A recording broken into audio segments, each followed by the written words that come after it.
Chers téléspectateurs, bonjour, bonsoir, selon l'endroit d'où vous nous recevez. Bienvenue surtout aux Belles Lettres, qui est cette émission qui vous plonge chaque semaine au cœur de la littérature tchadienne. Aujourd'hui, nous avons le grand plaisir de recevoir sur notre plateau un jeune auteur, Alafi Senghor. Avec lui, nous allons parler de sa pièce théâtrale qui vient de paraître aux éditions Toumaï, intitulée La vente humaine. Bonjour. Bonjour. Bienvenue. Merci. Voilà. Alafi Senghor est natif de Fianga. Il est diplômé de l'école des agents du développement sanitaire et social. Il a obtenu un baccalauréat A4 et il vient d'obtenir aussi une licence en sciences infirmières à l'université Emi Koussi de N'Djamena. Monsieur Alafi, le titre déjà donne beaucoup à réfléchir. Vente humaine. La personne humaine n'est pas un objet, n'est pas un animal pour qu'on la vende. Pourquoi vous proposez ce titre? Merci de m'avoir donné cette occasion aujourd'hui. S'il faut parler brièvement du titre, la vente humaine ici, c'est venant des pratiques néfastes qui continuent toujours à couler des larmes dans notre société actuelle. Surtout les cas de mariage précoce des filles mineures. Et disons les cas des excisions. Parce que déjà quand on envoie les enfants en mariage, c'est comme si, c'est-à-dire quand l'enfant n'a pas atteint sa maturité, c'est comme si on a vendu l'enfant. Contre la dot. Contre la dot. Et non seulement ça, il y a des familles qui s'en servent de ça. Parce que s'ils voient que voilà, s'il est dépourvu, surtout le chef de la famille, s'il est dépourvu alors, Il utilise les enfants. il utilise les enfants pour commander quelque chose avec comme fonds de commerce. Voilà. Et les cas des excisions, bon, beaucoup plus de jeunes filles partent en excision. Malheureusement, ce n'est pas tout le monde qui revient. Des fois, il y a celles qui perdent également la vie. Raison pour laquelle j'ai baptisé ici le titre La vente humaine. Ok. Et en lisant, on se rend compte que, bien que vous êtes nouveau dans la littérature, vous avez des tableaux courts, des scènes brèves. Et je fais référence précisément au tableau 5 à la scène 6, où la scène se résume uniquement à l'intervention du président du tribunal, Pépian Ézéchiel, qui donne le verdict. Est-ce qu'on n'aurait pas pu mieux faire d'organiser complètement le procès en invitant des avocats, la partie civile, etc., etc. Bon, pour les présidents du tribunal, c'était d'abord, c'est-à-dire, il ne s'est pas appuyé directement sur ce qu'il a vu. Mais déjà, la plainte a été déposée par le commandant de la brigade, le nouveau commandant de la brigade. Parce que celui-ci, quand il était arrivé pour remplacer les sortants, il a vu que voilà, il y avait des détenus, des détenus qui n'ont même pas commis un fait, des détenus qui devaient être plutôt libres. Alors, raison pour laquelle il a appelé ces jeunes Kolsala qui est déjà en cellule. Il a demandé sa situation, pourquoi il est ici. Voilà, il a expliqué, voilà, j'ai commis une erreur en déposant une plainte contre le chef de canton qui a épousé ma fille, ma soeur, qui a l'âge de 13 ans, qui devait être plutôt à l'école. Raison pour laquelle on m'a détenu ici. Alors, le commandant, comme c'est quelqu'un de loi et c'est lui qui est censé de respecter les textes de la République, alors, il n'a pas accepté cela. Du coup, il a aidé les jeunes comme ça là, à rendre justice. Et donc, vous avez concentré uniquement le résumé de toute l'affaire, tout simplement dans cette scène. Si. Ok. La vente humaine est une œuvre qu'on peut appeler tragique parce qu'il y a tellement de pleurs là-dedans, il y a tellement de sang qui coule. On se pose aussi la question pourquoi vous avez fait mourir toutes les deux héroïnes, à savoir Maïla Isso et Nekingam. Bon, aujourd'hui, pour faire comprendre à ton prochain ou à son prochain que voilà, ce que nous faisons là n'est pas bon, il faudra lui montrer des exemples palpables. Parce que s'il faut dire seulement que non, l'excision n'est pas bon, les mariages précoces n'est pas bon, malgré les textes malgré tout ce que le gouvernement fournit comme effort, ces pratiques-là continuent toujours. Alors, moi je me suis dit que pourquoi pas me lever debout et puis dire stop. Peut-être que ma contribution amènera un changement également et ma contribution donnera au moins un sourire à ces couches vulnérables. Raison pour laquelle j'ai montré les exemples ici que voilà, il faudrait que ces deux héroïnes meurent et puis comme ça va vraiment servir d'exemple aux parents qui continuent toujours de donner leurs enfants en mariage. Alors, l'histoire, c'est l'histoire de deux filles. Il s'agit donc de Maïla Isso, qui a été donnée précocement en mariage par son père, et de Nekingam, qui a été envoyé à l'excision par sa tante. Voilà. Est-ce que c'est des histoires réelles vécues ou alors est-ce que c'est simplement votre imagination?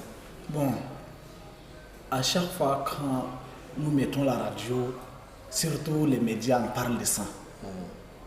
Et ça fait déjà quelques années que, disons, la première dame déploie énormément des ressources financières pour pouvoir lutter contre ces fléaux. Même dans les années précédentes, les Miss qui viennent toujours, elles prennent ces thèmes et beaucoup plus elles réussissent. Malgré tout ça, les mariages précoces continuent. Alors, j'ai pris ces faits imaginaires pour pouvoir au moins contribuer également. Sinon, ce n'est pas une histoire vraiment réelle que ça. Ok. Alors, il y a là-dedans, c'est comme l'opposition entre l'école et les pratiques coutumières. Parce que les jeunes qui sont à l'école, on leur enseigne des choses et finalement, ils les rapportent au quartier. Les parents qui sont dans les traditionalistes ne comprennent pas. Est-ce que, à votre avis, l'école peut réussir à enrayer les pratiques coutumières néfastes, comme l'excision et le mariage précoce? Si aujourd'hui nous venons un peu dans les villages reculés, surtout dans les coins reculés, dans les périphéries, si ces pratiques continuent toujours, c'est pour nous dire tout simplement que les sensibilisations ne sont pas parvenues là-bas. Parce que vous partez dans un village où il n'y a pas, bon, disons, pour émettre la radio, c'est un problème. Alors, les enfants sont censés de comprendre ça de la part de leurs enseignants. Et déjà, imaginez-vous au village, quand un enfant apprend quelque chose, aussitôt il les ramène à la maison, il va faire d'abord face à son papa. Raison pour laquelle vous aurez peut-être vu avec moi dans la partie, bon, il y a une partie là qui est dedans que voilà, la jeune mère, quand elle va rentrer de l'école, elle va dire à son papa que voilà, papa, notre enseignant de SVT nous a dit aujourd'hui que voilà, la fille, si elle n'a pas encore atteint l'âge de 18 ans et qu'on l'amène en mariage, il y a tellement de conséquences fâcheuses. Et du coup, il va s'énerver, il va dire c'est l'école qui m'a donné, qui a donné la vie à ma fille, ou c'est l'école qui s'occupe de toi à la maison ici. Donc, pour moi, l'école peut vraiment réussir. Si seulement, surtout les cas de Maïla Isso et Nekingam, aujourd'hui, elles ont perdu la vie. Mais je pense que à travers ce livre, ou seulement, si ce livre parvient à être enseigné dans les écoles, bon, élémentaires, pourquoi pas, je pense qu'il y aura un changement. Et l'école, ça serait grâce à l'école. Ok. Vous avez, dans le livre, fait condamner le chef de canton parce qu'il a usé de sa position de notable et pour aller demander donc la main de Maïla Isso qui n'avait pas encore atteint la maturité. Avec la complicité des commandants de brigade et autres et tout ça. Mais vous avez fait venir un nouveau commandant de brigade pour décanter la situation. Mais l'ex qui est parti, on n'a plus vu ses traces. Puisque le nouveau commandant, quand il était arrivé, tellement qu'il a vu que la situation s'empirait déjà, il a pris directement, aussitôt les problèmes en main. Raison pour laquelle il a agi le plus rapidement possible.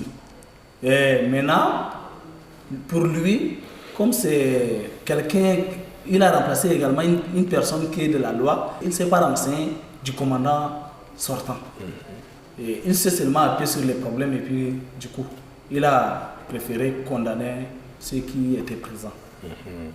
Alors, pensez-vous que certaines autorités sont complice des pratiques néfastes qui minent nos sociétés Si, traditionnelles. si. Et, monsieur le journaliste, peut-être que vous allez admettre avec moi. Déjà, quand on vous nomme à la tête d'une communauté, c'est vous là qui êtes censé de sensibiliser cette communauté. C'est vous là qui êtes censé de défendre les textes de la République. Voilà. Mais ailleurs, ce n'est pas le cas. Je ne traite pas la généralité. Il y a ceux qui comprennent également, il y a ceux qui défendent les textes de la République. Mais certains, jusqu'à présent, sont toujours complices de ces pratiques. Parce qu'eux-mêmes, ils se lancent encore dedans. Alors, les jeunes sont face à des problèmes qui les concernent. Pensez-vous que leur voix sera entendue? Si, déjà, la priorité accordée à la jeunesse, et vous savez qu'aujourd'hui, la jeunesse occupe une place prépondérante. Non seulement ça, elle est considérée par les plus hautes autorités que voilà, comme les fers de lance. Pourquoi pas si la jeunesse ose et puis s'élève pour parler dans le sens positif du développement du pays, pourquoi pas? On va nous entendre. Ok. Alors, si vous aviez, par exemple, un message à adresser aux jeunes, qu'est-ce que vous leur direz? Il faudrait que tous ces jeunes-là s'élèvent et dire stop à certaines pratiques qui continuent toujours de gangréner notre développement. Voilà. Et si c'était le message aux parents, qu'est-ce que vous leur direz? C'est-à-dire, s'il faut donner des messages aux parents, c'est un conseil. Il ne faut pas s'en servir de son enfant. Envoyer son enfant en mariage à bas âge ne veut pas dire qu'il va résoudre son problème de pauvreté. Mais plutôt s'il faut laisser cet enfant-là continuer, peut-être que cet enfant-là va apporter plus de changements dans la famille. Imaginez, on envoie une fille à l'âge de 13 ans à l'école, en mariage. Alors que la fille là, qui est censée de faire l'école, elle était déjà en 6e. Et si seulement on l'a laissé progresser, parce qu'elle avait déjà des rêves. J'aspire être comme tel.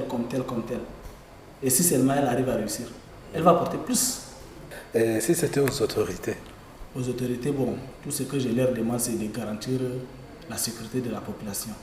Et surtout de veiller sur les textes de la République. Alors, vous avez écrit La Vente humaine. C'est un théâtre. La littérature s'exprime à travers plusieurs genres. Il y a le roman, il y a la poésie, il y a d'autres genres aussi. Pourquoi vous avez préféré le théâtre? Bon, j'ai préféré le théâtre ici, c'est parce que le constat est amer sur le terrain. C'est pas avec le développement de la technologie, c'est pas facile de voir un jeune qui va prendre un livre comme ça, le lire et puis finir. Alors, les genres théâtral ici, déjà quand vous ouvrez la première page, ça vous motivera aussitôt de continuer la lecture jusqu'à la fin. Mais quand c'est un genre romanesque, des fois les gens ont tendance à négliger cela. Bon, là j'ouvre seulement une partie et puis c'est tout. Mais quand c'est le théâtre, ça va continuer. Et ça peut être représenté aussi. Ça peut également être représenté comme un film, raison pour laquelle j'ai mis mes projets pour cela. Ok. Alors, La Vente humaine, c'est votre première œuvre que vous avez réalisée. Est-ce que vous avez rencontré des difficultés dans l'édition? Pour tout début, disons oui. Les difficultés, ça ne manque pas. Surtout, dès que j'ai fini avec la version manuelle, la version saisie, il était problème. Parce que, bon, je n'avais pas une machine. Il faut demander des aides par-ci, par-là. J'ai toqué à toutes les portes, mais rien. Personne ne m'a entendu. Et c'est comme ça que, voilà, je suis reparti encore vers la maison d'édition. Les éditions Toumaï, que je les félicite toujours, je les encourage, je les remercie beaucoup, par l'appui de M.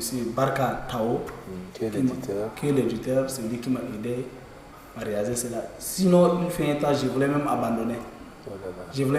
Mais c'est lui qui nous donnait plus de courage. Il dit non, mon enfant, pour la première phase, là, c'est toujours comme ça. Mais tu verras quand tu finiras par réaliser cela, les autres œuvres, peut-être que tu vas les produire, tu vas renvoyer plutôt les aides. C'est comme ça, c'est lui-même qui m'a aidé. Sinon, c'est la seule personne qui m'a beaucoup aidé. Okay. Je n'ai pas vu une autre personne qui m'a personnellement aidé. Alors, le sujet, la trame de fond de votre ouvrage est intéressante. Mais peut-être la forme théâtrale est à travailler encore. Est-ce que vous avez des projets de continuer à éditer ou bien vous vous arrêtez? Déjà, c'est un combat que j'ai déjà pris en main, même si ma voix ne sera pas entendue à travers, dans toute l'étendue du territoire. J'ai déjà pris le combat, je ne vais pas baisser les bras, il faut que je continue. Et là, j'ai déjà d'autres manuscrits que j'ai déjà réalisés quelque part. Et puis, encore du théâtre ou bien des romans? Encore du théâtre, parce que le théâtre est beaucoup aimé. Et non seulement ça, si seulement les partenaires pouvaient venir en aide, je compte réaliser cela comme un film. Comme déjà, si c'est représenté comme un film, on peut projeter dans toute l'étendue du territoire. Et là, toutes les couches peuvent voir. Peut-être pour les jeunes comme vous, c'est difficile peut-être d'écrire. Est-ce que vous avez un encouragement en faveur de la jeunesse? Je les encourage vivement. Parce que si seulement on reste là et puis on croise les bras, ces phénomènes viendront un jour nous toucher. Donc il faudrait qu'on se lève et puis il faut qu'il y ait le courage. Moi, surtout pour ce livre, j'ai préparé la licence et en même temps j'écrivais. J'ai juste à poser ces deux choses-là à la fois. Deux objectifs. Deux lièvres. Et deux rêves, et finalement, j'ai réussi vraiment le ciel. Voilà, j'ai réalisé. Vous avez réussi tous les deux. Tous les deux. Voilà. Alors, nous acheminons progressivement vers la fin de notre entretien. Est-ce que vous pouvez nous lire une scène de votre ouvrage? Bon, là, je viens juste à la première page, qui commence d'abord par Maïla Isso, papa, maman et Paul Sala. Le premier tableau, scène 1. C'était un matin du mois de juillet, il faisait très froid après une pluie. La famille était réunie autour du feu pour s'échauffer et discuter du projet de l'école de la jeune Maïla Isso qui n'a que 13 ans. Papa prenant la parole. Maïla Isso a déjà 13 ans et elle doit aller en mariage. Maman qui répond: mon mari, je ne suis pas contre ton avis, mais réfléchis un peu, notre fille n'a que 13 ans et elle vient d'être admise au collège. Laissons-la un peu progresser pendant au moins 5 ans. Papa dit: tu as déjà oublié que j'étais marié à l'âge de 13 ans et moi, 58 ans. Maman répond: à l'époque, j'étais naïf. Je ne connaissais rien et ce sont mes parents qui étaient à l'origine. Et papa aussitôt répond: regarde-toi maintenant, qu'est-ce que tu es devenu? La maman répond: je suis devenu quoi de plus? Si ce n'est pas tes 2 points que tu m'as acheté 2 fois depuis 15 ans de mariage, et en plus, c'est moi qui fais tout maintenant depuis 15 ans. Tu es toujours couché à cause de ta maladie qui ne te quitte jamais. Et le papa qui répond: hey, contrôle tes mots. Je suis le chef de la famille et les décisions me reviennent. Ok. Voilà. Et vous avez, dans cette première œuvre, attaqué 2 problèmes de front: l'excision et le mariage précoce. Et le prochain thème que vous allez aborder, c'est quoi? Bon, ça serait une surprise, mais s'il faut vous dire le titre au moins, mais les fonds, je n'en dirai pas, puisque c'est une surprise. Quand on attend toujours une surprise, on doit l'attendre. C'est ça. Sinon, le titre, c'est Au secours. Ah, Au secours. Oui. Ok. Pour les prochains livres. Voilà. Alors, si les téléspectateurs ont besoin d'acheter votre livre, où peut-on le trouver? Bon, pour l'instant, c'est déjà à la librairie La Source et à la Bibliothèque nationale. Pour ceux qui sont abonnés là-bas, ils peuvent aller jeter un coup d'œil. J'ai fait cela, mais je n'ai pas visé l'aspect financier. Ok. Pour que... Une contribution voilà. dans la lutte contre le mariage précoce et l'excision. Si. Alafi Senghor, merci beaucoup. Merci vraiment.